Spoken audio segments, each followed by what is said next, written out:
Welcome to Rediscovering Egypt.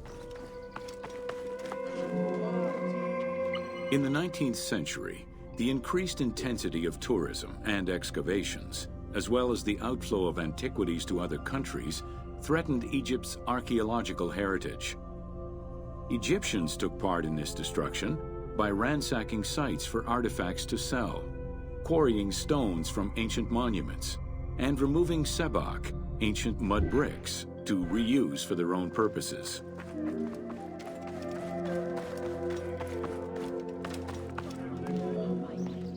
A major step in conserving Egypt's heritage was taken in 1858, when the Viceroy of Egypt created the Antiquities Service. Supported by a team of foreign scholars, Auguste Mariette exerted an iron grip on the service. He carried out his work across Egypt and into Nubia, intervening on almost every major site. Aware of the necessity of keeping unearthed artifacts in Egypt, Mariette requested a museum be created for that purpose in 1858. This museum was the ancestor of the Egyptian Museum.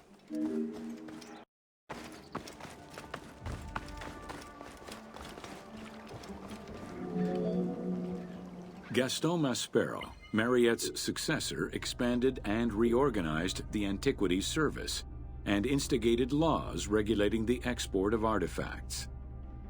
French scholars ran the service until it passed into Egyptian hands in the 1950s. As of the mid-19th century, Egyptology was fast becoming a recognized discipline within both private institutions and learned societies.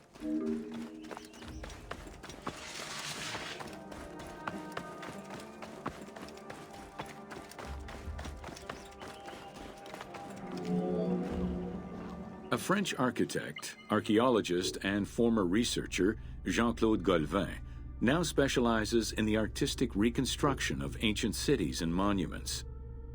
To date, he has created more than 800 drawings, which include 3 volumes focusing on the reconstitution of ancient Egypt.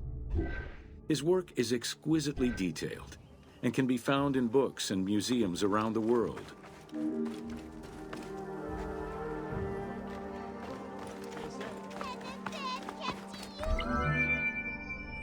The team was thrilled to collaborate with Jean-Claude Golvin in order to recreate Egypt for the game. In the 19 exclusive watercolors he created for the team, Golvin used scientific data as the base and then extrapolated to provide a full interpretation of various locations and monuments in ancient Egypt. Both early sketches and fully rendered images were then used by the team as references while building the world of Assassin's Creed Origins.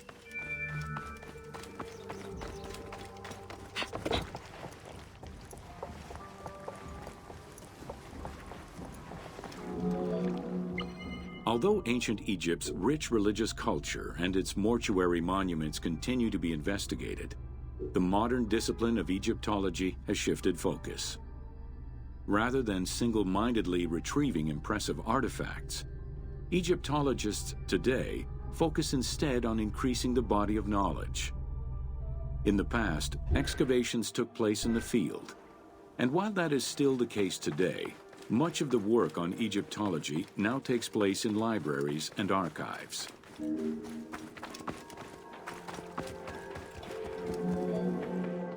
Today, archaeology in Egypt relies on an interdisciplinary approach, where traditional Egyptologists are helped by a wide spectrum of scientists from other disciplines and new non-invasive techniques. GPS data, satellite imaging, and ground-penetrating radar allow archaeologists to gain a sense of what lies underneath the ground before excavating.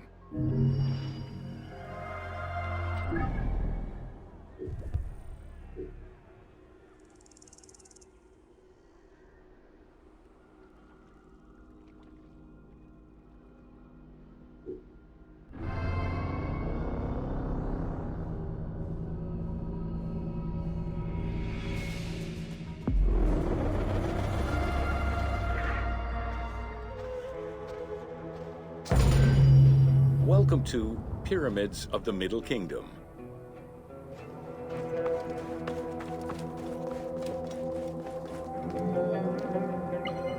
Middle Kingdom era, the powerful rulers of the 12th dynasty resumed the tradition of elaborate pyramidal tombs. For example, Amenemhat I built a funerary complex in Lisht, and Senusret II selected the Elahun site in the Faiyum. Amenemhat II and Sesostris III, however, cast their favor towards Dashur. Amenemhat III built a pyramid there as well before moving to Hawara in the Faiyum.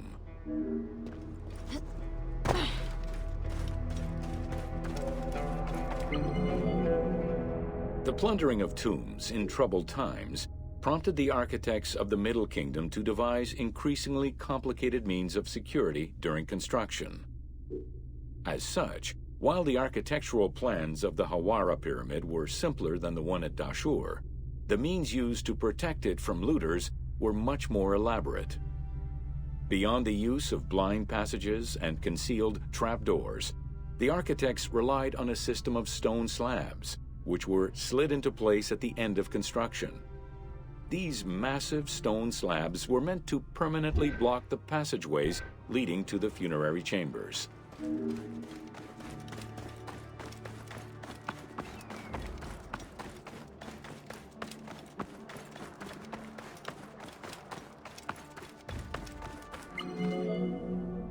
The kings of the 13th dynasty began building their pyramids at Masguna, south of Dashur, then moved on to Faiyum and Abydos.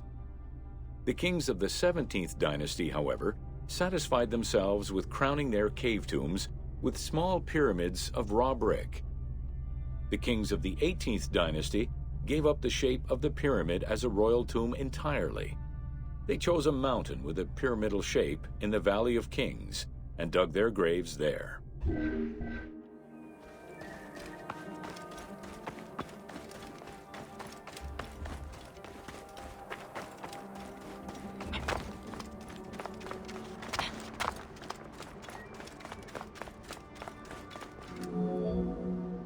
It was not until the Nubian pharaohs of the 25th dynasty that kings were once again buried under pyramidal tombs.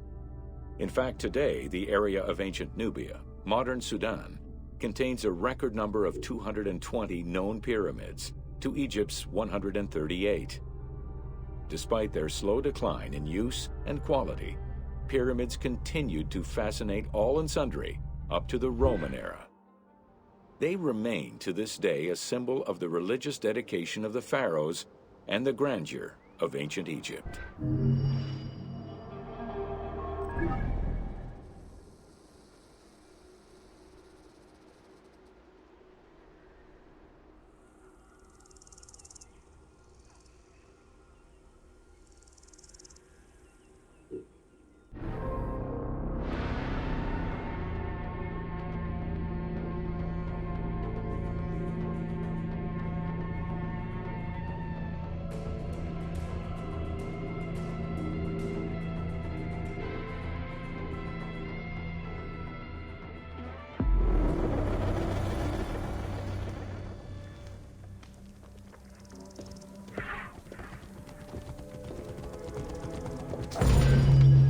Welcome to the Faiyum.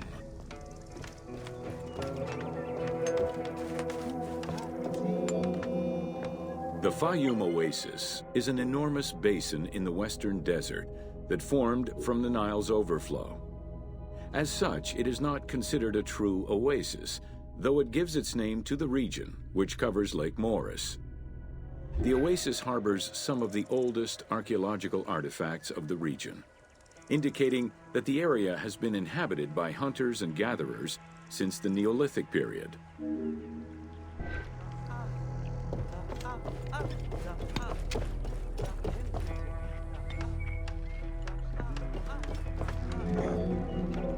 The Faiyum Oasis drains into Lake Moeris, which was a large freshwater lake, but at some time became a saltwater lake.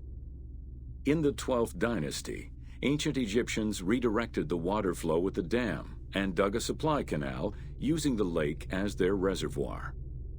Irrigation enabled them to continue growing crops of figs, grapes, and olives year-round.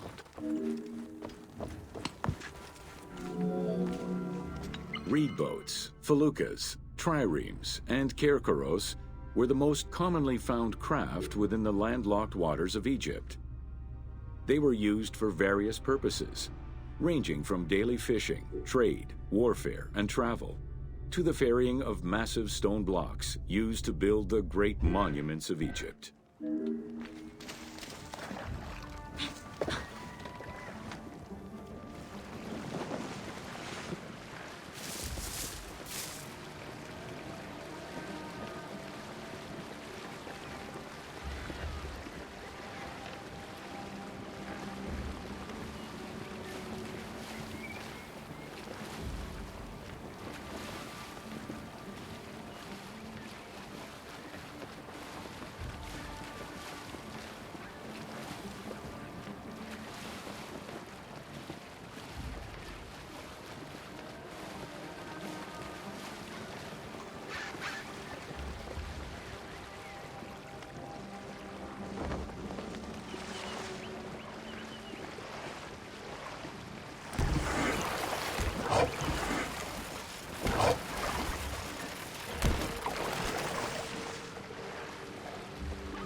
The most impressive pyramids of ancient Egypt date from the Old Kingdom and can be found on the sites of Giza, Saqqara, and Dashur.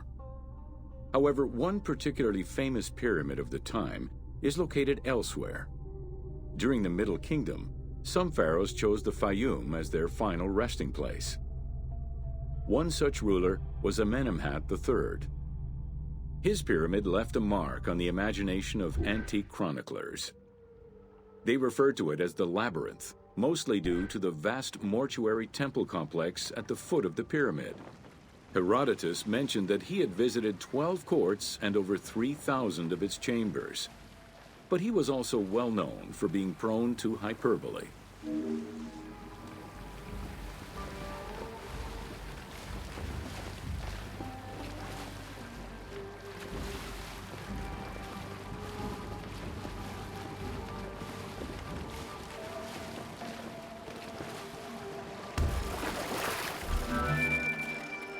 Amenemhat's pyramid was built with a brick core and covered with stone slabs, designed to be impenetrable. The burial chamber, made out of a single block of sandstone, is unique in its design. Richard Lepsius and Flinders Petrie both explored the pyramid site, measuring 385 meters by 158 meters, and identified it as the location of the labyrinth. Their research conditions were difficult, as most of the site had been submerged by the nearby canal. Furthermore, the stones from the complex and the outer casing of the pyramid had been quarried away long ago. Ubisoft decided to give life back to this lost monument and the many crypts that were said to be devoted to the sacred crocodile god, Sobek.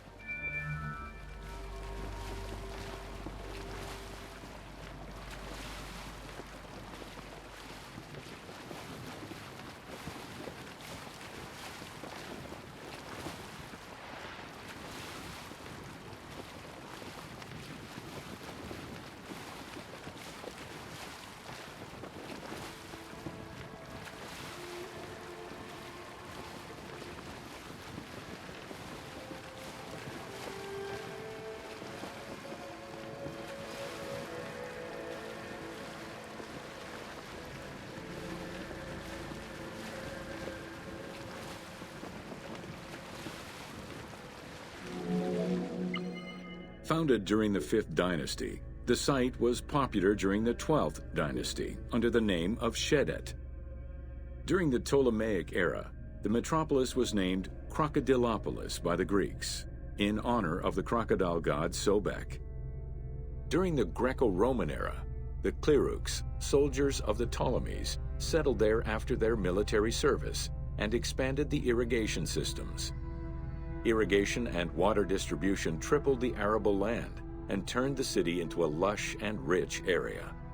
27,000 inhabitants lived in its precinct at its height. The city's location was strategic in controlling the many small waterways connecting to the main canal, and thus the Nile.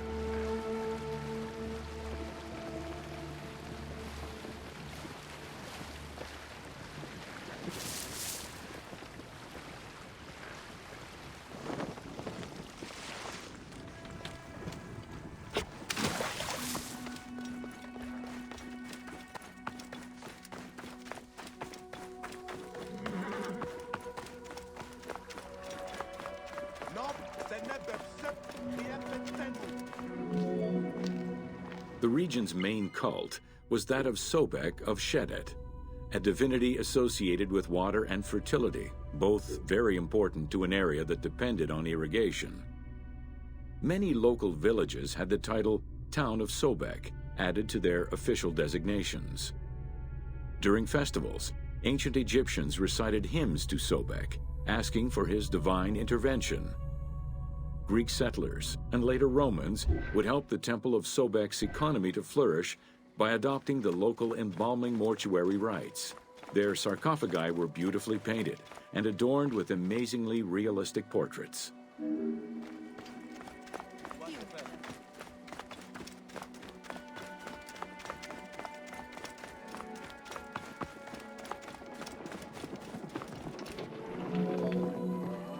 Very similar to the cult of the Apis bull in Memphis, a living crocodile was worshipped within the precinct of Crocodilopolis's main temple.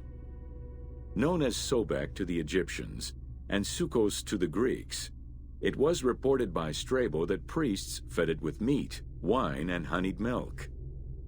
They covered its body with jewels and gold. After its death, it was embalmed and placed within the crocodile's grotto, alongside thousands of other mummified crocodiles.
Welcome to Oil in Ancient Egypt.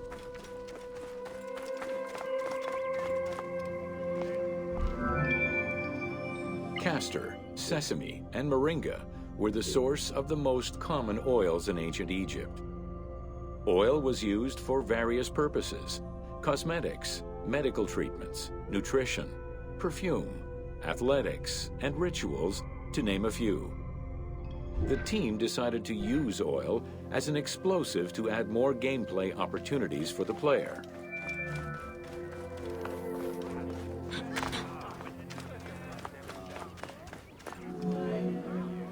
Ancient Egyptians originally used castor oil in wick lamps, but also for cosmetics, such as facial and hair treatments.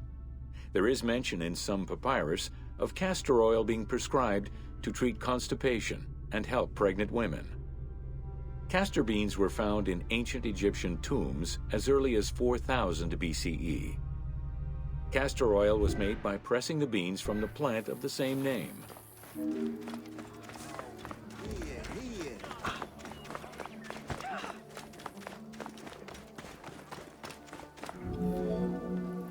Olive trees were present though scarce in ancient Egypt's early history, and olives were mostly imported from Syria and Palestine.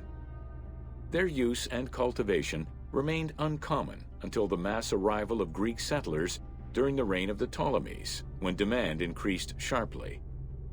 Olive trees were normally found in the region of the Faiyum and the lands surrounding Alexandria.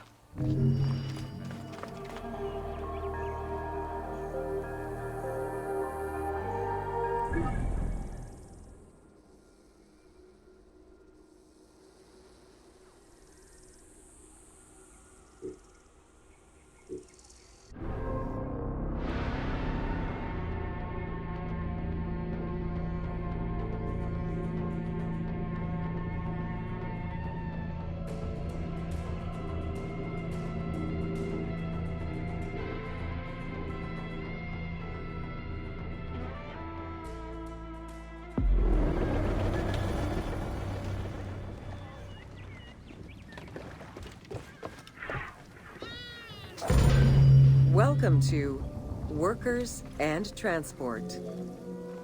Whether workers were employed for the pyramid construction or at the quarries, the government supplied food and housing.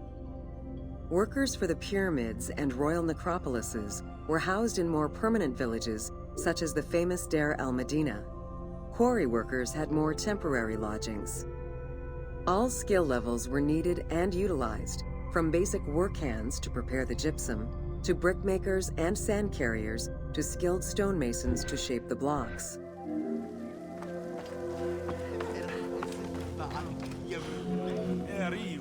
Skilled architects and engineers were employed year-round, while support labor were often farmers who worked on the quarries or construction during the Nile's flood season. The basic laborers were hard-working and versatile. Many may have been farmers who joined the construction during the off-season. Hieroglyphs found in the work villages listed assigned job titles. Archaeological research shows that no food was stored or prepared on site, but instead workers received abundant rations of bread, beer, and meat. These rations were taken care of by an administration outside the village. Medical treatment was also available for those who were injured.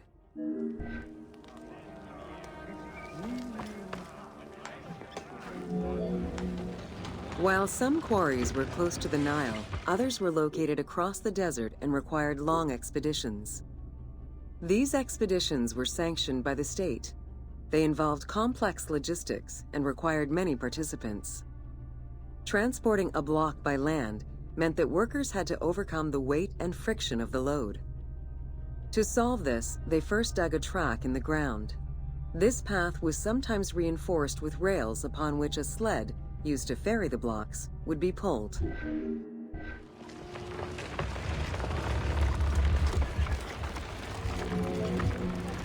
Whenever possible, blocks were toppled from a higher elevation onto the sled. Workers then poured water onto the clay at the front of the sled, creating a slick surface to more easily move the load. It wasn't until the New Kingdom that animals were used to tow the burden.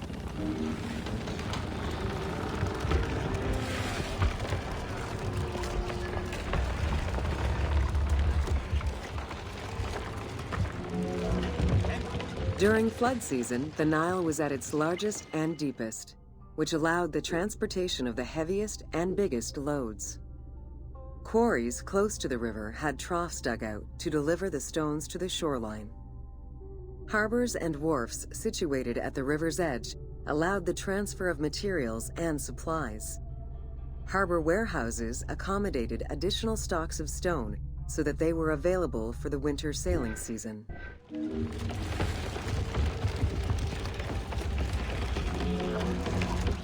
The Uwadi el-Jarf papyri detail a limestone load intended for the Khufu pyramid that weighed in at 70 to 80 tons, or 30 blocks.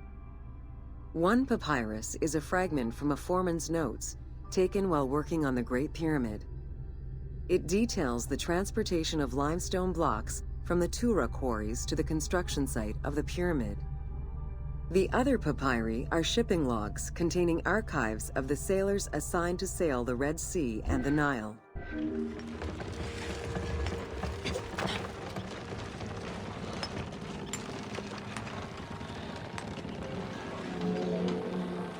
Stone cargo generally weighed 15 tons per boat, amounting to roughly 6 or 7 blocks per trip. For heavier loads such as obelisks, monolithic pillars, or gigantic statues, larger boats were used. These transports are the ones typically showcased on temple walls.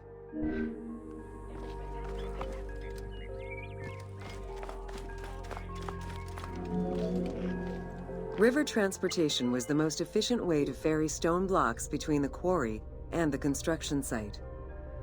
Blocks were transported by flotillas of several types of boats. The most detailed illustration of transport by river is a relief of Queen Hatshepsut's barge with an accompanying flotilla.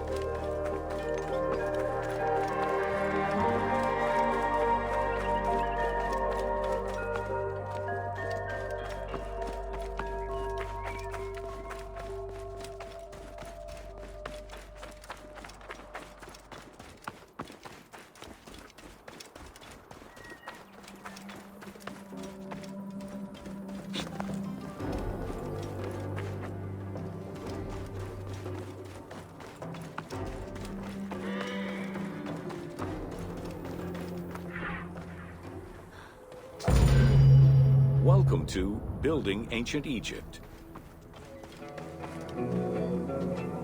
Constructed with bricks made of mud, most ancient Egyptian buildings were not permanent. Only religious temples and funerary monuments were meant to stand the ravages of time. For these very important structures, Egyptians used limestone, sandstone, and harder materials, such as granite, quartzite, and travertine. These heavy stone blocks were so prized that they were often transported from quarries located hundreds of kilometers away.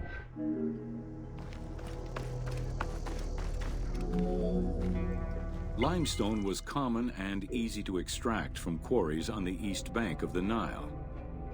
This particular limestone had marine fossils in it, however, preventing it from being easily decorated and polished. Used as the main building material, the structure would then be finished with a finer limestone that was polished smooth and decorated as needed.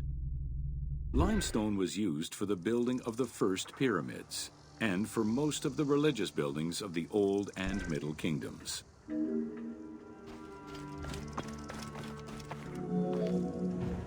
Ancient Egyptians preferred to use sedimentary rock beds or layers like sandstone and limestone, because they were often easier to extract. The common method used to extract stone was the open-pit quarry. Stonecutters would find quality stone, shape, and dig it out on site. Open-pit quarries enabled many workers to work simultaneously on many blocks, which allowed for better productivity.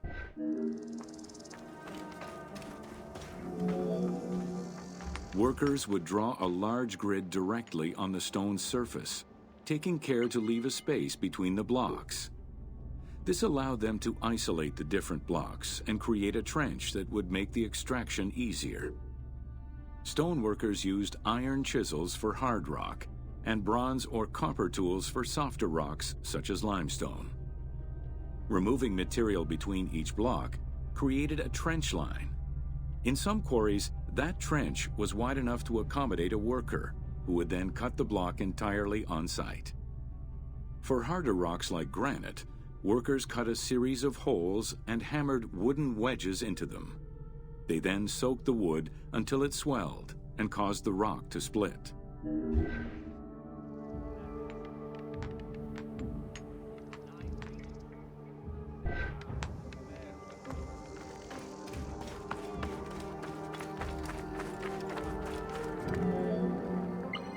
The gallery extraction technique was used when the desired rock was buried under layers of rubble. This method was often necessary in order to find the whiter and finer limestone required for a smoother finish. The first step was for the stoneworkers to create an access pit that would allow them to reach the desired wall of stone. Once a wall of quality stone was exposed, workers could then cut out smaller blocks. This pit required a descending platform. Designed like a stairway, it allowed them to free multiple galleries of blocks. To cut the stone, they created a longitudinal kerf, or slit, and then cut the rock at a 90-degree angle. The lower side was determined along the geological layers or by using a horizontal cut. Wooden wedges were inserted in the rock and hammered in. Shock waves were then generated using hammers, fracturing the blocks at the seam.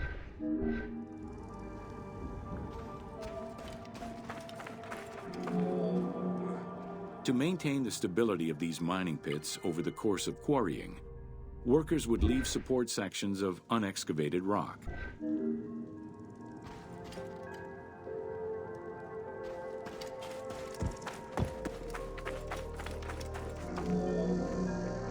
In every quarry, dedicated shrines were established to offer protection for the workers. In particular, Serket, the scorpion goddess, was considered a very powerful deity among quarry workers. Every mine and quarry of ancient Egypt included a scorpion charmer who was said to use magical powers to ward off the dangerous insects and keep the workers safe.